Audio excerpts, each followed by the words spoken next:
129 men sailed into the freezing Arctic. None of them returned. 2 massive warships vanished into the ice without a trace. For years, rescue teams found nothing but dead silence. But then, the frozen ocean started giving up its dark secrets. They discovered abandoned lifeboats in the middle of nowhere, not filled with survivors, but loaded with human bones. Something horrific happened during those months of endless polar night. The men didn't just freeze to death. They went mad. They turned on each other. This is the terrifying true story of the Lost Franklin expedition. It is May 1845. The British Empire is the most powerful force on Earth, and they want to conquer the last unmapped corner of the globe, the Northwest Passage. To do it, they send their absolute best. Sir John Franklin commands 2 massive warships, HMS Erebus and HMS Terror. These aren't just standard wooden sailing ships, they are the absolute pinnacle of Victorian engineering.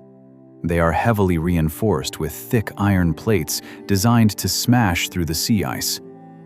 Down in the dark hulls, they are fitted with heavy steam engines, brand new technology adapted from locomotives. They even feature internal hot water heating systems to keep the crew warm in the freezing dark. They pack enough supplies to last 3 entire years, over 30,000 pounds of salted meat and 8,000 tins of preserved food. They bring a massive library of books, mahogany desks, and fine silver cutlery.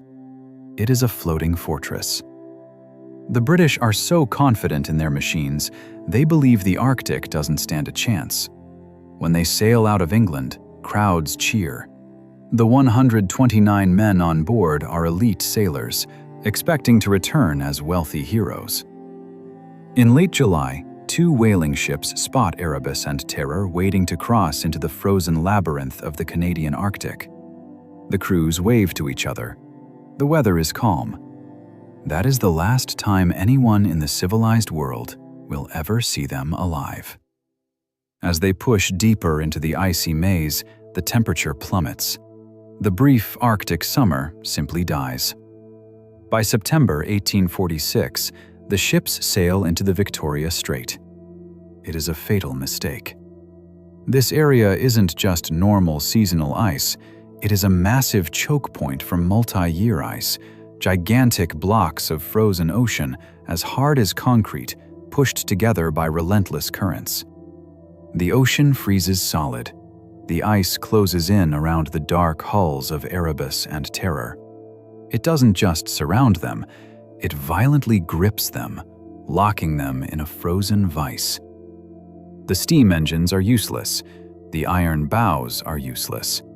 The greatest expedition in human history is paralyzed. The trap is sprung, and the long, dark polar winter is about to begin. For months, the sun completely vanishes. The Arctic polar night swallows the Erebus and Terror. It is a darkness so absolute, it plays tricks on the human mind. Outside, the temperature drops to 40 degrees below zero.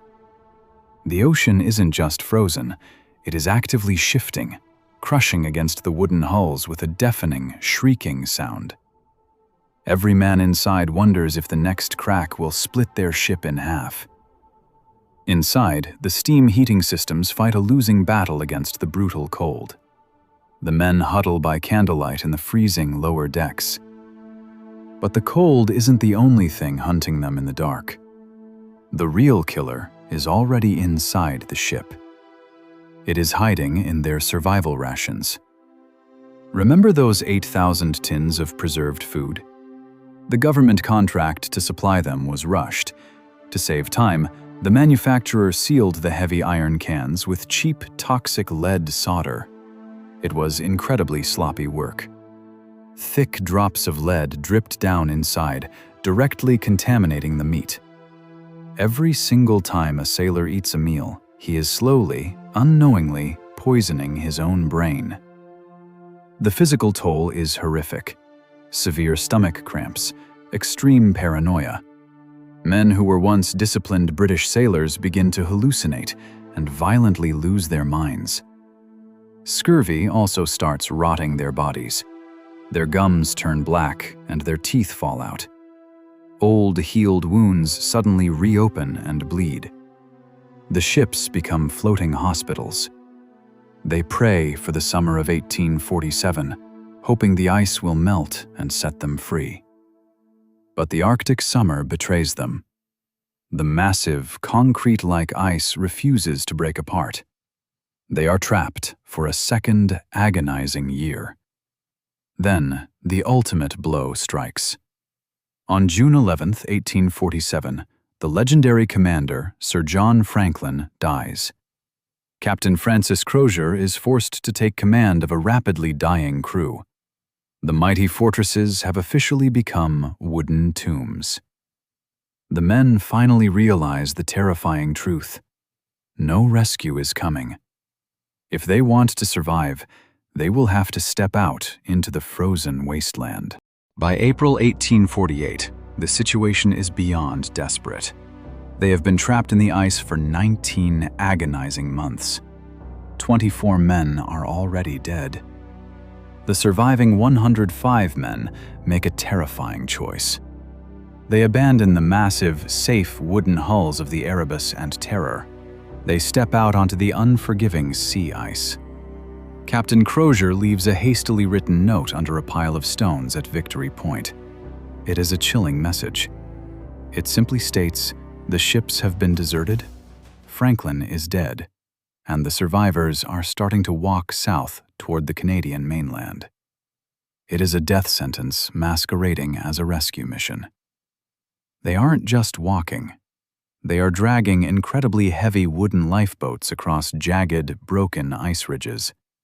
But the madness of lead poisoning has completely taken over their minds. Instead of packing light, they load the boats with heavy, useless luxury items. They pack silver cutlery, mahogany writing desks, and heavy books. They drag hundreds of pounds of dead weight across a frozen hell. The physical toll is unimaginable. The temperature is still well below freezing. The men are starving, their bodies completely ravaged by scurvy.